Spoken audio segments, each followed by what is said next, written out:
Okay, ito ay kwento ni Divine Hill Reyes at guhit ni Harry Monzon.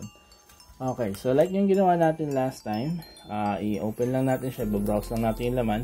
At ito, meron siyang laman na matapat dapat cards. Okay, so pakita natin yan later. And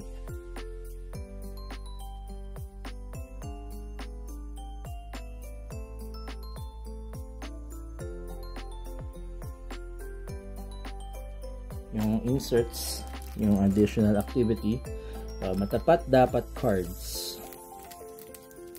Okay, buksan natin.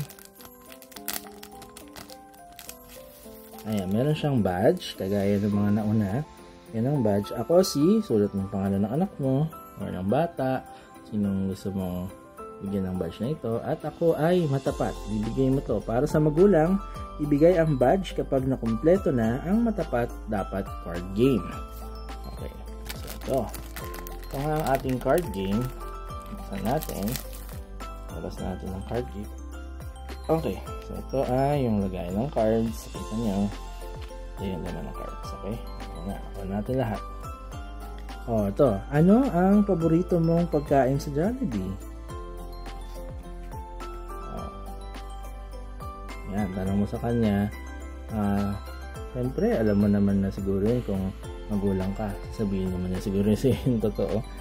And ito naman, ano ang mga bagay na nagpapasaya sa iyo?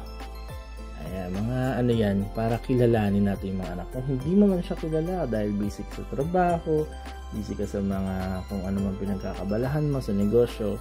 So, ito ay way para makilala mo rin ang iyong anak.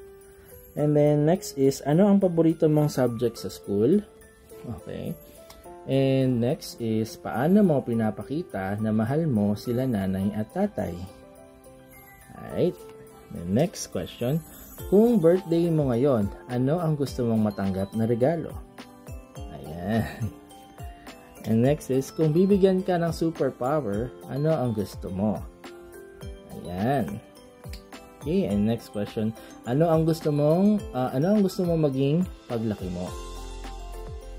Ayan. And next, sino ang mga kaibigan mo sa iyong paaralan?